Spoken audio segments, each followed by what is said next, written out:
السلام عليكم ومرحبا بكم معي في وصفة جديدة من وصفات مطبخ محمد.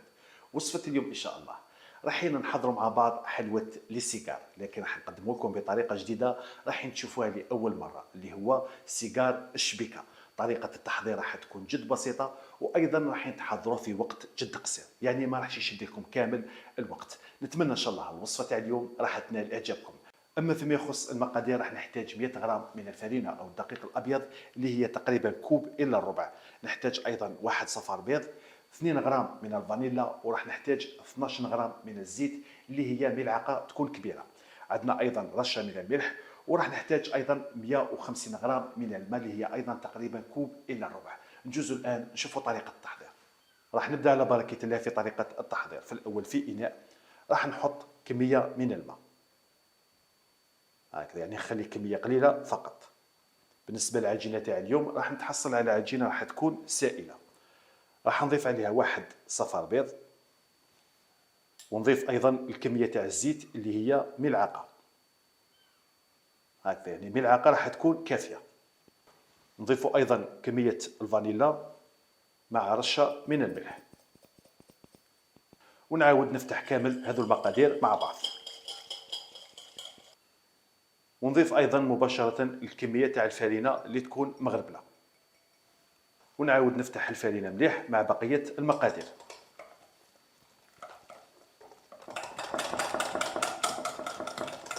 كي نلقاو الفرينه تاعنا انفتحت مليح مع بقيه المكونات، هذاك الوقت راح نضيف الكميه تاع الماء اللي بقات لي.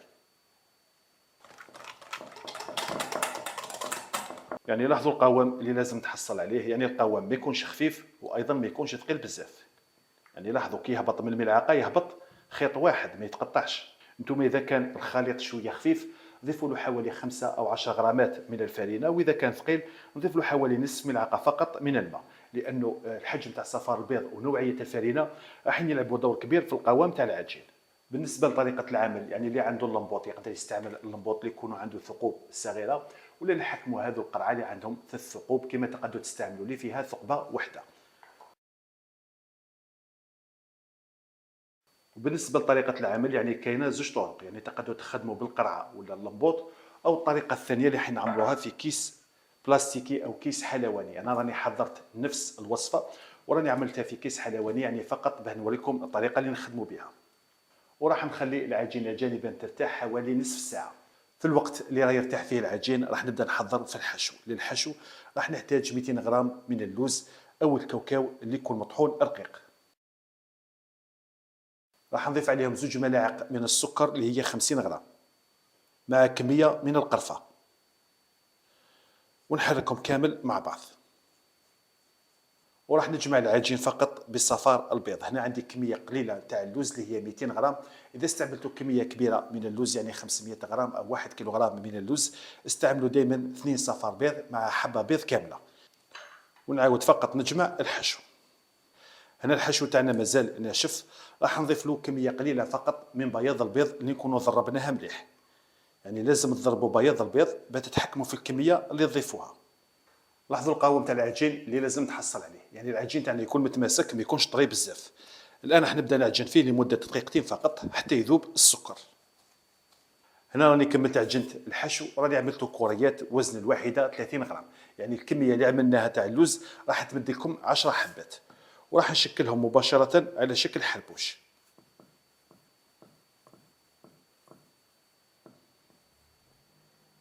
هكذا.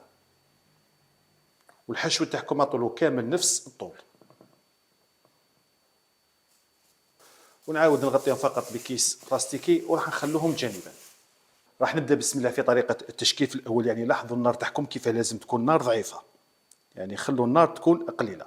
وبالنسبه للمقلاه راح نخدم في هذه المقلاه تاع الكريب، كما تقدروا تستعملوا اي مقلاه تكون عندكم مثل السقش وتكون ثقيله. في الاول راح نعاود نمسحها بكميه خفيفه فقط من الزيت، لكن ما تكثروش الزيت، كميه خفيفه فقط. وراح نبدا في طريقه التشكيل. بالنسبه للتشكيل عندنا زوج اشكال، كاين شكل المربع وكاين شكل المقروطه. يعني اذا بديتوا تخدموا في المربع خدموه كامل مربع، واذا خدمتوا شكل المقروطه خدموا كامل شكل المقروطه. راح نبدا نخدم في الاول شكل المربع. يعني لاحظوا في الاول اليد تاع المقله كيفاه تكون، وراح نبدا نعمل خطوط بشكل افقي. بسم الله.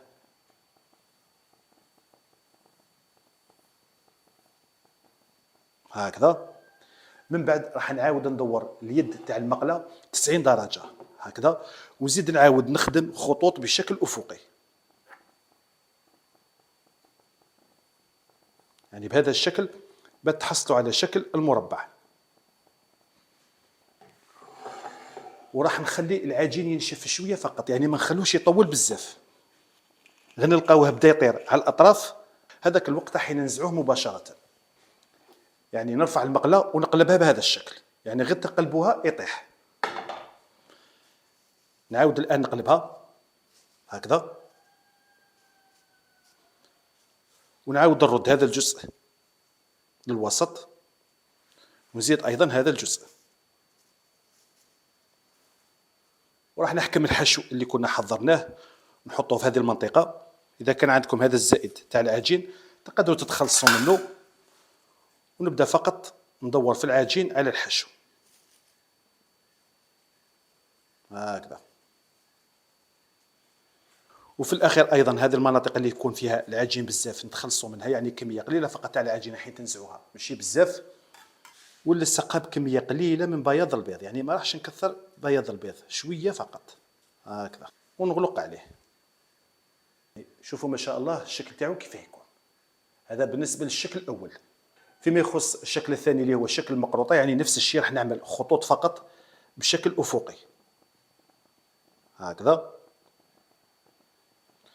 الان راح ندور اليد 45 درجه فقط ونتوقف. يعني في الاول دورناها 90 درجه، هذه المره ندورها 45 درجه نتوقف، ونزيد نعمل خطوط بشكل افقي. ونزيد بنفس الطريقه نخلو فقط العجين ينشف. يعني كما راكم تلاحظوا من اول محاوله راح يكون ناجح، يعني فقط النار تكون قليله.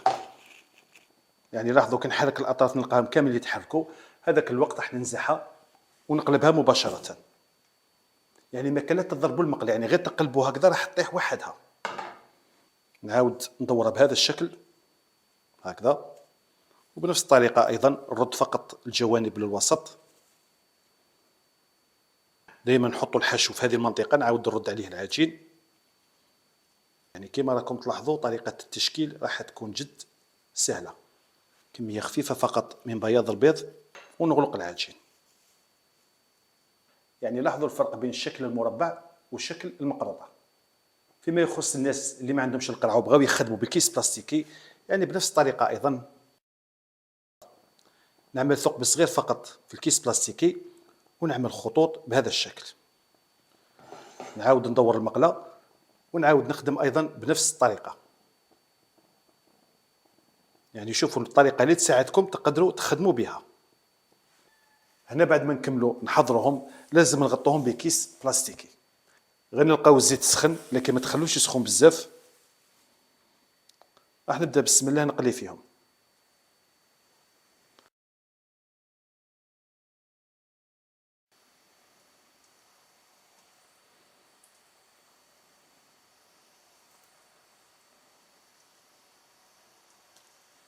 هذا النوع تاع الحلوى ما راحش يشرب لكم الزيت، وايضا ما راحش نقلوه مده طويله، يعني غير يتغير اللون تاعو شويه فقط ننزعوه. يعني غير نوصلوا لهذه الدرجه نبدا نصفي فيه من الزيت، وراح نحطه مباشره في الحسيله اللي تكون بارده. يعني لاحظوا اللون ما تخلوش يتحمر بزاف. هذه هي النتيجه النهائيه الوصفه تاع نهار اليوم. شوفوا ما شاء الله الشكل النهائي اللي راح تتحصلوا عليه. يعني السيجار الشبيكه راح يكون كامل مشبك.